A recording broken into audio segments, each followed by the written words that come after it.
예, 문재인 대통령이 산업자본의 은행 지분 보유를 제한하는 은산분리 규제 완화를 공식화하면서 이를 둘러싼 찬반 양론이 뜨겁게 맞서고 있습니다. 네, 오늘 이 시간은 은산분리 완화와 관련된 찬반 입장을 들어보는 시간 마련해봤습니다. 네, 먼저 은산분리 규제 완화에 찬성하는 입장인 조현행 금융소비자연맹 대표, 또 반대 입장인 김경율 참여연대 경제금융센터 소장 나와 계십니다. 어서 오십시오. 안녕하십니까? 네, 어서 오십시오. 예. 바쁘신데 나와주셔서 감사합니다. 먼저 조 대표님께 여쭤볼게요. 금융 관련해서 워낙 전문가신데 은산분리, 저희들이 언론에서 여러 번 이야기합니다만 시청자분들은 좀 어려울 수 있고요. 물론 금융계에 계신 분들이 알 수 있겠지만 이게 또 어떤 거고 왜 이게 논란이 됐는지 간단히 설명이 좀 필요할 것 같습니다. 예. 은행과 산업이 분리돼야 된다는 뜻입니다. 1982년도 은행법 제정 당시에 은행 지분은 10%까지, 의결권은 4%까지 허용한 법을 말하는데요. 우리나라에서 지금 현재 인터넷 전문은행이 생겼는데 이것이 지속적인 발전을 하기 위해서는 이 IT 기업이 주도적으로 참여해가지고 이끌어 가야 되는데 이 법에 막혀가지고 투자도 지속적으로 할 수 없고 그렇기 때문에 이것을 좀 규제를 완화해야 된다 이런 얘기가 논란되는 것입니다. 예, 그렇군요. 자, 소장님, 이 부분이 은산분리가 단순히 네. 어떤 은산분리 하나 문제가 아니라 규제개혁 그 차원에서 나온 거 아니었습니까? 네, 맞습니다. 예, 특히 이제 문재인 대통령이 지난번에 수석보좌관회의에서 언급을 하다 보니까 갑자기 다시 한번 논란이 됐거든요. 네네. 이렇게 나온 이유는 지금 정부에서 어떤 의도를 가지고 다시 한번 이게 공론화, 그러니까 제기가 됐다고 보시는지요? 지금 이게 저희들은 좀 큰 범주에서 바라보게 되면은 상반기 이제 고용 지표라든가 이런 게 악화되고 하니까 어떤 이런 이제 재벌에 의존해서 재벌의 경제력에 의존해서 어떤 경제 활성화, 고용 창출을 일으켜 보려고 갖가지 어떤 이제 규제 혁신 차원에서 이와 같이 접근하는 것이 아닌가 생각됩니다. 예, 고용 창출의 의도를 가지고 이런 문제를 다시 제기를 한 거다. 네. 예, 이렇게 보시는군요. 예. 인터넷 전문은행 출범을 했고 이것의 지속적인 발전을 위해서 은산분리에 대한 이야기가 다시 거론이 된 것이다라고 이야기를 해주셨는데 예. 그렇다면 인터넷 전문은행 출범이 어느 정도의 경제적 효과를 가지고 있느냐 이것도 좀 저희가 좀 봐야 될 것 같습니다. 벌써 1년이 넘었나요? 예, 맞습니다. 예. 가장 큰 게 소비자 편의성 증대입니다. 365일 24시간 언제 어디서나 은행 거래를 할 수 있고 이건 거의 혁명적이라고 볼 수 있고요. 또 소비자들 후생이 증대됐습니다. 예를 들어 가지고 은행에 맡겼을 때 이자가 올라가고 있고요. 그다음에 대출 받았을 때 대출 이자가 떨어지고 있습니다. 이것은 매기 효과라고 하는데 기존 은행들에 주는 충격으로 인해 가지고 경쟁이 발생되기 때문에 그 혜택이 소비자들한테 전가되고 있습니다. 예. 또한 이렇게 함으로 인해 가지고 새로운 서비스 예를 들면은 계좌번호를 몰라도 송금이 가능하고 이런 혁신적인 서비스가 지금 새로 태어나기 때문에 이런 것이 소비자들한테 큰 혜택으로 돌아오고 있습니다. 예, 그 해외에는 어떻게 지금 이걸 적용하고 있는지 모르겠습니다만 이런 긍정론이 있는 반면에 몸집은 크지만 내실은 좀 빈약하다. 물론 이제 출범 초기 얼마 많이 시간이 지나지 않았기 때문에 그런 평가가 나올 수 있습니다만은 어떻게 보십니까 우리 단체에서? 우리 대표님께서 말씀을 해주셨는데요. 지금 과거 지금 1년 동안 실제로 이제 K뱅크, 카카오뱅크 이렇게 운영이 되어졌는데 예, 사실상 기존의 은행들과 다른 영업 형태를 크게 보이지는 못했습니다. 예. 그리고 이제 이런 갖가지 중금리 대출이라든가 이런 식으로 해서 소비자 편익이 증가할 수 있다라고 하는데 이게 자칫 그럴 우려도 있습니다. 과거 IMF 직후의 신용카드 대란에서 보여지듯이 이와 같이 무분별한 대출의 문턱을 낮추게 되면 이 이후에는 또다시 이제 신용 위험에 빠진 사람들을 또 어떻게 구제할 것인지 그 문제도 있기 때문에 이게 단순하게 단기간적으로 소비자의 편익이 증가했다 이런 측면만으로 보기에는 조금 어려움이 있지 않나 이런 생각을 합니다. 예, 자, 긍정적인 면, 부정적인 면, 양면이 있었다 이렇게 저희 정리할 수 있겠네요. 자, 두 분께 잠깐 얘기를 하셨지만은 규제 완화에 찬성하는 이유 또 반대한 이유를 정말 한마디로 좀 듣고 싶습니다. 그리고 이제 구체적인 어떤 쟁점들을 하나씩 좀 짚어보도록 하는데, 자, 왜 이 은산분리 규제 완화가 필요한지 그 부분을 잠깐 먼저 언급을 해주시죠.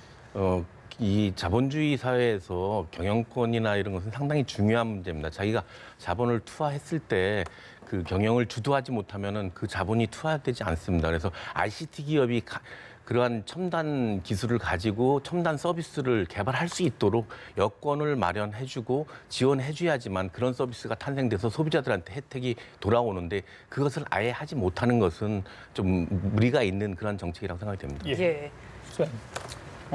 저희가 반대하는 이유는 이제 한마디로 말씀드려본다면 산업자본의 속성이라고 하는 것은 위험을 감수하면서 수익을 극대화하고자 하는 그런 이제 자본의 형태인데요. 예. 금융자본과는 여러 가지 형태로 배치되는 형태입니다. 그랬을 때 산업자본이 금융자본에까지 진출하게 되면 산업자본의 위험이 금융자본에까지 전가되어서 뭐 우리 동양증권이라든가 그 이전에 뭐 여러 저축은행 사태에서도 보여지듯이 그와 같은 이제 장벽이 사라지게 됐을 때 사회 전체 그리고 그 미치는 효과, 최종적인 어떤 그 피해는 금융 소비자에게 가기 때문에 그런 이제 위험들을 사전에 방지코저 저희들이 이제 반대하고 있습니다. 그렇군요. 예. 이제 좀 구체적으로 쟁점들 짚어보도록 하겠습니다. 첫 번째 쟁점 아무래도 대기업의 사금고화 우려가 아닐까 싶은데 먼저 찬성 측의 입장을 좀 들어보고 싶은 게 사금고화 우려가 있음에도 불구하고 이 부분에 대해서 시행을 해야 한다라고 주장하는 이유가 뭡니까? 사금고와 우려는 없다고 생각이 됩니다. 왜냐하면은 지난 20년간 은행법에서 대주주에 대한 신용 근거 방지라든지 자금 조달 방지라든지 영향력 행사로부터 막기 위한 그런 규제 장치가 계속 있어 왔고요. 또 이번에 그 법안이 특별법으로 원포인트로 해가지고 인터넷 전문은행에 대해서 허용을 해주지만은 여기도 마찬가지로 그 산업자본 보유 제한도 걸 것이고 대주주에 대한 신용 공여도 제한을 걸 것입니다. 또한 이게 이 대주주가 발행하는 주식도 제한하기 때문에 가장 큰 것은 지금 아직 시행도 안 되고 있는데 여기에 대해서 규제 장치를 마련해놓고 시행을 하게 되면은 전혀 문제가 없지 않나 생각이 됩니다. 아예 시행도 못하게 하는 것은 좀 문제가 있다고 생각이 됩니다. 특례법 마련을 통해서 일부 문제가 제기될 수 있는 부분에 대해서는 제한을 걸어놓고 하기 때문에 맞습니다. 문제가 되지 않을 것이다. 반대 입장에서는 어떤 입장이십니까? 지금 이제 대표님께서 여러 가지 이제 안전장치를 말씀하시는데 지금 이제 대표적인 안전장치로 지금 이야기하고 있는 게 무엇들이냐면 오너가 있는 상호출자 제한 기업의 경우에는 들어오지 못하게 하겠다. 뭐 ICT 기업만 들어오게 하겠다. 이렇게 여러 가지 이제 대안들을 제시했는데요. 대안 내지는 이제 안전장치를 말씀하셨는데 지금 저는 오히려 지금 상황에서 염려되는 건 뭐냐면 과연 그와 같은 안전장치를 갖춘 법안조차도 만들 수 있느냐. 지금 못 만드는 지경입니다. 무슨 말씀이냐면 용어가 기니까 오너가 있는 재벌이라고 통칭을 해볼게요. 오너가 있는 재벌은 못 들어가게 하겠다. 그럼 지금 카카오 못 들어옵니다. 카카오 대주주 못 됩니다. 뭐 지금 언론에서 최근 2, 3일 새에 많이 이야기되고 있는. 그리고 KT조차도 지금 은산분리를 완화한다 하더라도 대주주가 될 수 없습니다. 과거 공정거래법 위반 전력 때문에 지금 저희가 그걸 걱정하는 게 좀 우습기도 하지만 정부가 말하는 안전장치를 갖춘 법안은 지금 만들 수가 없습니다. 지금 오늘 새벽에 연달아 한 3개, 4군데 언론사가 기사가 나왔던데 지금 그런 법안을 만들 수가 현실적으로 불가능하다 이렇게 네, 맞습니다. 지금 상황에서는 네네. 민주당 측에서도 나오고 그 부분에 있습니다. 대해서 그러면은 아예 그 인터넷 전문은행을 지금 뭐 속된 얘기로 무서워서 장 못 담근다는 얘기로 하질 말아야 된다 이런 논리뿐이 안 됩니다. 일단은 하고 문제가 발생되는 것은 사전에 예방 장치를 마련하고 시행을 해서 소비자들 후생을 늘려나가는 것이 순서지. 그런 우려 때문에 시행도 하지 않고 우려 때문에 아예 못하게 하는 것은 좀 제 말씀은 문제가 있다는 시행하지 얘기죠. 말자는 게 아니라 은산분리를 완화하는 법안으로도 지금 상황이 어떻게든 변화가 안 된다는 거죠. 말씀하신 것처럼 카카오도 못 들어오고요. 지금 5개 법안이 만들어져 있는데 그러니까 완전히 풀짓거나 제한을 완전히 열지 않는 지금 하나 유일한 방법은 모든 제한을 없애버리는 겁니다. 누구든지 들어올 수 있는. 그리고 지금 이제 오늘 모 신문에도 나왔지만 지금 뭐 KT가 은행 산업의 대주주가 되지 못한다. 카카오도 되지 못한다. 그러면 KT의 지분을 팔아버리면 된다.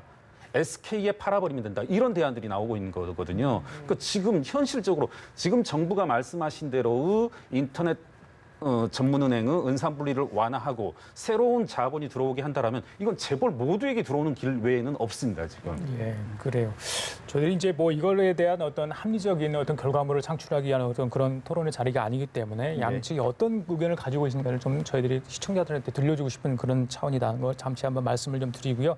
두 번째 쟁점 중에 하나죠. 일자리 창출 효과 과연 있는지. 뭐 실제 이제 두 개 카카오뱅크하고 운영 중이지 않습니까? K뱅크가. 그래서 뭐 얼마나만 인력이 창출됐는지 저는 뭐 확인할 수는 없습니다만은 기업 입장에서는 한 사람이라도 쓰고 싶은 상황 있고 정부 입장에서 일자리가 필요하기 때문에 이런 규제 하나를 좀 할 필요가 있다 이렇게 주장을 하는 것 같습니다. 조 대표님 어떻게 보세요? 인터넷 산업 쪽에서는 은행업과 ICT가 융합되게 되면 2030년까지 8만 8천 개의 일자리가 창출될 것이다 이렇게 계획을 하고 있는데 물론 이 일이 새로 만들어지니까 일자리는 당연히 늘어날 것이라고 생각됩니다. 또 4차 산업혁명이 되고 은행에서 일자리가 늘어나지 않는데 신규 신성장 산업으로 해가지고 일자리는 반드시 늘어날 것이라고 생각이 되는데 또 그 이외에 중요한 게 뭐냐면은 아까 말씀을 하셨는데 여태까지 대출을 받을 수 없는 1금융권에서 대출을 받을 수 없는 고금리로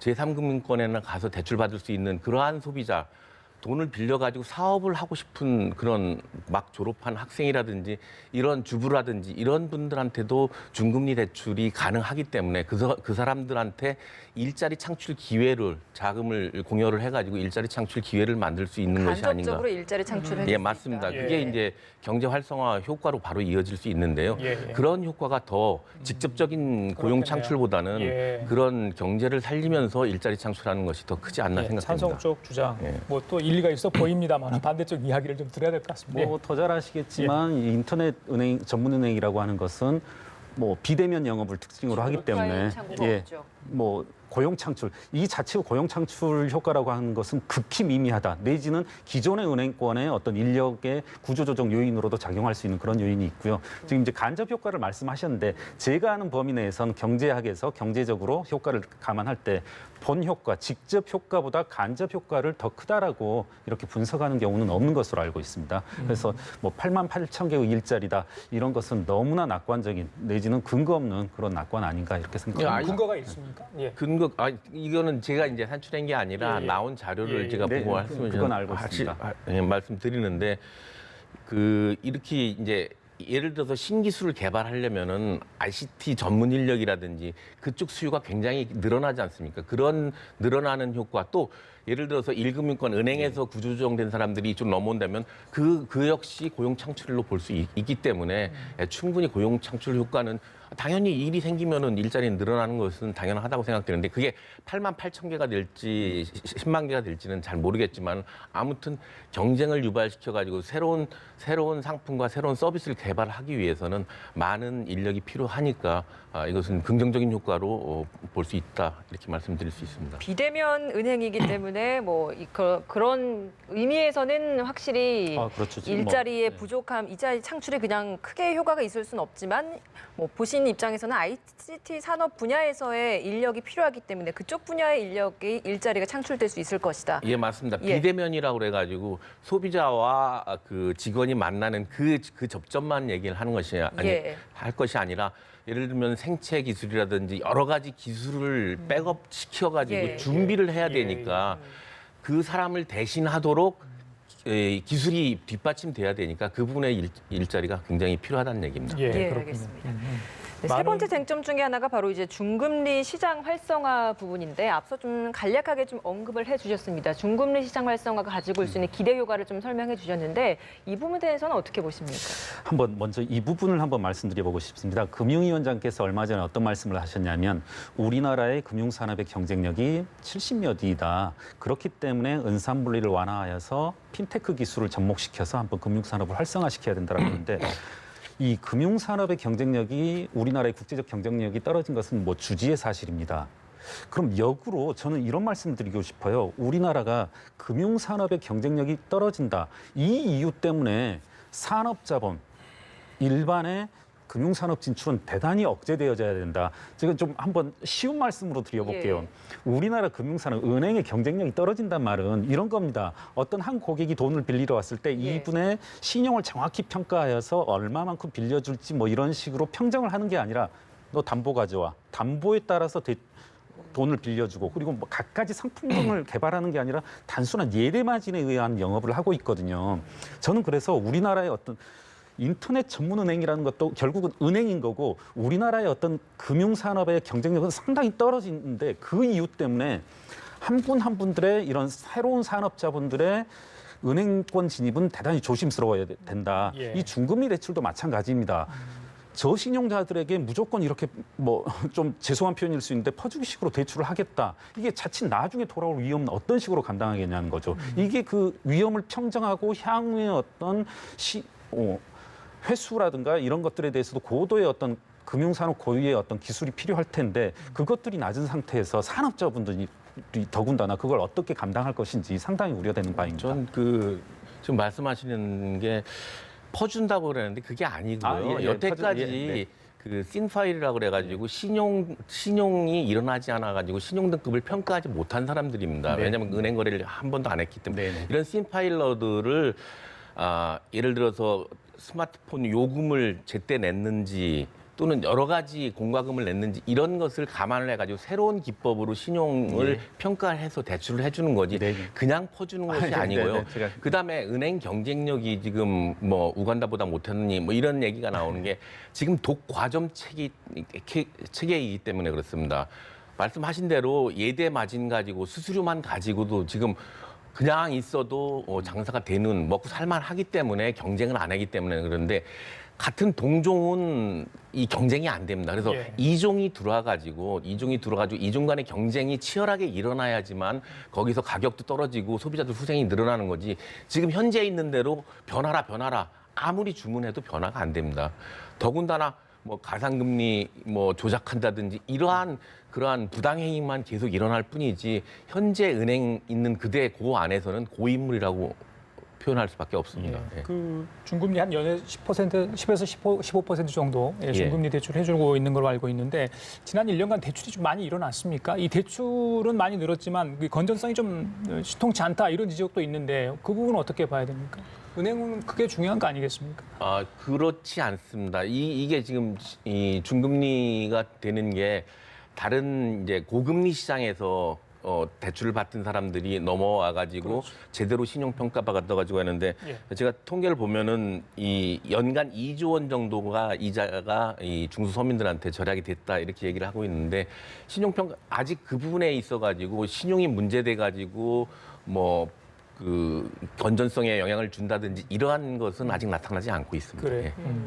초반에 저희가 그 특례법 안전장치 관련해서 이야기를 좀 했었는데 일단은 국회에서 처리하자라고 이야기를 했던 특례법 부분에 있어서 지분 한도를 현재는 4%이지만 34% 정도로 늘리자라는 이야기를 하고 있습니다. 이거 좀 어떻게 보셨습니까? 그러니까 아까 그 말씀을 이제 반복할 필요가 있을 것 같은데요. 이게 지금 저희는 이제 34%로 이렇게 상한을 올린다 이런 것에 반대하고요. 지금 어떤 안전장치도 지금 효과적인 자신들이 의도하는 효과는 만들어낼 수 없기 때문에 제가 걱정하는 건 그겁니다. 자신들이 이렇게 주장하는 대로 은행 산업을 활성화시킬 수 있는 그런 법안을 지금 만들어낼 수가 없는 상황이거든요. 이건 저희 주장이 아니라 지금 저희들이 우려했던 바인데 지금 오늘 어제 계속 언론들에서 생산되고 있습니다.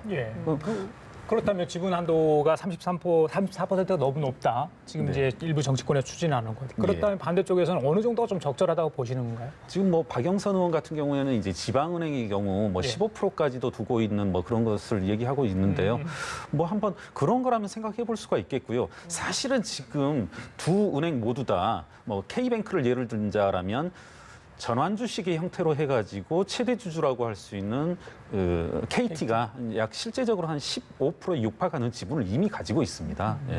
그래서 15% 정도는 적당하지만 34%는 너무 높다라고 보시는 거죠. 이게 이제 더 이상 34%를 정한 것이 이제 상법상 총회 중요 상황 의결할 때 그게 이제 34%면 의결을 하지 못하도록 할 수 있기 때문에 그 34%가 되는데 15%나 30%나 큰 차이는 없습니다. 그런 건 큰 차이가 없다고 생각되는데 제가 말씀드리고 싶은 것은 지금 이 정도 규제로 해가지고 이제 안전장치를 마련하고 시행을 해서 그때 발생되면은 그때 이게 상황이 변하는데 20년 전, 50년 전 법 그대로 고수를 해야 된다. 이것은 잘못됐다고 생각해요. 시대가 변함에 따라서 법도 따라서 변해야지 맞는 것이지 옛날 그 법을 그대로 고수해야 된다. 이것은 옳지 않다고 생각됩니다. 예.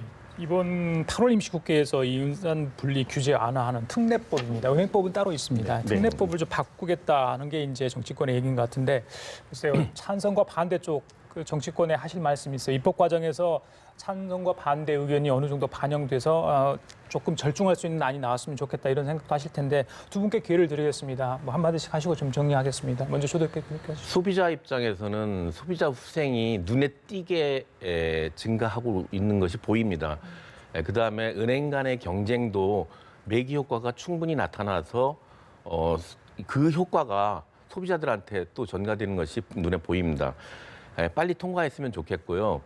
이게 은행이 지금 과점 형태로서 언제까지 계속 갈 거냐 이것은 상당히 문제가 있다고 보여집니다. 그래서 시대에 맞게 새로운 기법, 인터넷 은행이라는 그런 좋은 그 수단이 생겼기 때문에 그것으로 투여를 해가지고 경쟁이 돼가지고 뭐 예를 들어서 소비자들한테 가상금리를 뭐 조작해가지고 이익을 더 많이 취해야 된다든지 수수료를 높인다든지 이러한 구태의연한 영업 방식을 하지 못하도록 경쟁 체제로 빨리 만들어가지고 소비자 편리, 소비자 후생을 증대시키는 것을 빨리 진전됐으면 좋겠고 여기에 더불어가지고 이게 소비자 편리뿐만 아니라 궁극적으로는 경제 활성화에도 이게 도움이 되지 않나 이렇게 생각이 됩니다. 예.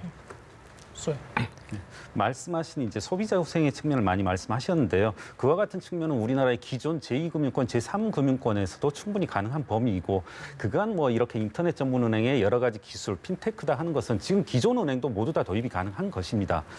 그리고 자칫 저는 이제 이런 염려가 드는 것이 과연 이와 같은 은산분리라고 하는 것을 8월 말까지 시한을 정해서 할 이유가 무엇이 있을까? 이게 9월 말, 연말, 사실은 뭐 내년으로 넘어간다 하더라도 의도한 바를 전혀 이루는데 제한이 없습니다. 그럼에도 이와 같이 8월 말까지 시한을 정해서 다급하게 움직이고 아무런 시민사회라든가 심지어는 자당의 의원들에게도 설득을 못 시킨 상황에서 이와 같이 강행하는 데는 과거에 지난 정부에서 이뤄져 왔던 K뱅크라든가 카카오뱅크의 인허가 과정에서 문제점들을 덮기 위한 것이 아니냐. 네. 그것은 문재인 대통령 스스로의 여러 가지 공약도 위반할 뿐더러 여러 가지 그간의 민주당의 정책 기조와도 맞지 않는 것이다. 이것은 위반으로 보시는 겁니까? 네. 예. 그건 그러한 문제는 예를 들어 인허가 과정상의 문제라니 그건 별도로 처리를 해야지 산업 전체 소비자를 위한 그 일에 대해서 그 작은 부분을 갖다 해가지고 이것 때문에 안 된다. 아니죠.